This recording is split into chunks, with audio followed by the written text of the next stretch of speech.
ঢাবিতে শিক্ষার্থীদের উপর বহিরাগত ছাত্রলীগের নৃশংস হামলা অতীত কর্মকাণ্ডকে হার মানিয়েছে বলে মনে করেন অধ্যাপক তারিক মঞ্জুর। তিনি তার অভিজ্ঞতার আলোকে বলেন, 14 জুলাই রাতে আন্দোলনকারী শিক্ষার্থীরা প্রধানমন্ত্রীর বক্তব্যের সূত্র ধরে তুমি কে আমি কে, রাজাকার রাজাকার, চাইতে গেলাম অধিকার, হয়ে গেলাম রাজাকার এ ধরনের স্লোগান দেয়।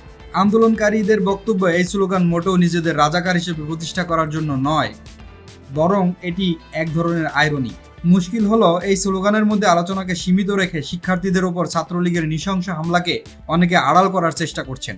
ঢাকা বিশ্ববিদ্যালয় সহ দেশের বিভিন্ন বিশ্ববিদ্যালয়ে 15 ও 16 জুলাই এবং এর পূর্বাপরের ঘটনা দেখে মনে হয় পুরো আয়োজনটি যেন পূর্ব পরিকল্পিত।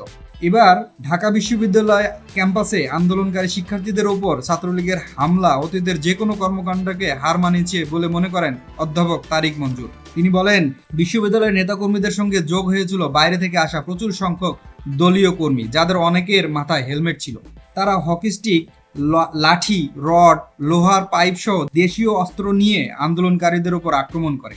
কারো কারো হাতে পিস্তলও দেখা যায়। পত্রপত্রিকা ও সংবাদ মাধ্যমে এসব ছবি ও ভিডিও রয়েছে।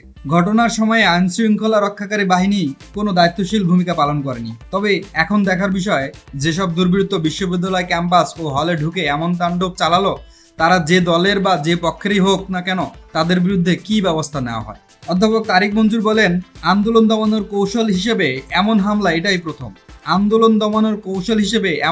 এটাই প্রথম নয়, কিন্তু এবারের কোটা সংস্কার আন্দোলন এই প্রক্রিয়ায় দমনের চেষ্টা করা হবে, এটি হয়তো বিশ্ববিদ্যালয় প্রশাসনও ভাবতে পারেনি। পারলে প্রশাসন অন্তত ন্যূনতম ভূমিকা রাখতে পারত, হয়তো ঘটনা এত দূর ছড়াতো না। বিভিন্ন সংবাদ মাধ্যমে প্রকাশিত হয়েছে 15 জুলাই 300-র বেশি শিক্ষার্থী আহত বা গুরুতরভাবে জখম হয়েছে। ক্যাম্পাসে 4G নেটওয়ার্ক বন্ধ করে রাখার ঘটনার নৃশংসতা তাৎক্ষণিকভাবে শিক্ষার্থীদের অভিভাবকদের পক্ষেও জানা সম্ভব হয়নি। এমনকি ঢাকা মেডিকেলে চিকিৎসা নিতে আসা শিক্ষার্থীদের ওপরও হামলা করা হয়েছে। এর প্রতিক্রিয়া সারা দেশে পরদিন 16 জুলাই বিশ্ববিদ্যালয়ের পাশাপাশি স্কুল কলেজের শিক্ষার্থীদেরও আন্দোলন করতে দেখা গেছে। এদিন আন্দোলনের ভয়াবহতায় সরকার বিভিন্ন জেলায় বিজিবি নামাতে বাধ্য হয়েছে। এই রিপোর্ট তৈরির সময় পর্যন্ত সংঘর্ষ ও হামলায় সারা দেশে অন্তত 6 জন নিহত হয়েছে। অসংখ্য শিক্ষার্থী আহত হয়ে চিকিৎসা নিচ্ছে। ক্ষমতাসীন দলের পক্ষ থেকে বলা হচ্ছে আন্দোলনের নিয়ন্ত্রণ চলে গেছে লন্ডনে। ছাত্রদলও ঘোষণা দিয়েছে আন্দোলনকারী শিক্ষার্থীদের পাশে থাকার। পরিস্থিতি নিয়ন্ত্রণের বাইরে চলে যাওয়ার পর এখন দেশের স্কুল কলেজ অনির্দিষ্টকালের জন্য বন্ধ ঘোষণা করা হয়েছে। 15 জুলাই দুপুরে আওয়ামী লীগের সাধারণ সম্পাদক বলেছেন, ঢাকা বিশ্ববিদ্যালয়ের মতো দেশের সর্বোচ্চ বিদ্যাপীঠে ভ্রান্ত পথে পরিচালিত শিক্ষার্থীদের রাজাকার পরিচয় সংশ্লিষ্ট স্লোগান আমাদের জাতীয় মৌলিক চেতনার সঙ্গে ধৃষ্টতার শামিল। কোটা বিরোধী কতিপয় নেতা যেসব বক্তব্য দিয়েছেন, এর জবাব দেওয়ার জন্য ছাত্রলীগ প্রস্তুত।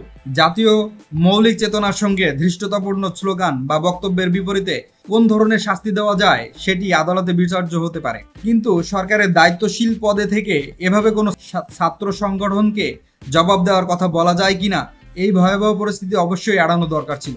আন্দোলন নিয়ন্ত্রণ ও শৃঙ্খলা রক্ষার দায়িত্ব যদি ছাত্র সংগঠন বা দলীয় নেতাকর্মীদের হাতে তুলে দেওয়া হয়, তবে আইন শৃঙ্খলা রক্ষাকারী বাহিনীর ভূমিকা কি হবে সেটিও স্পষ্ট করা দরকার।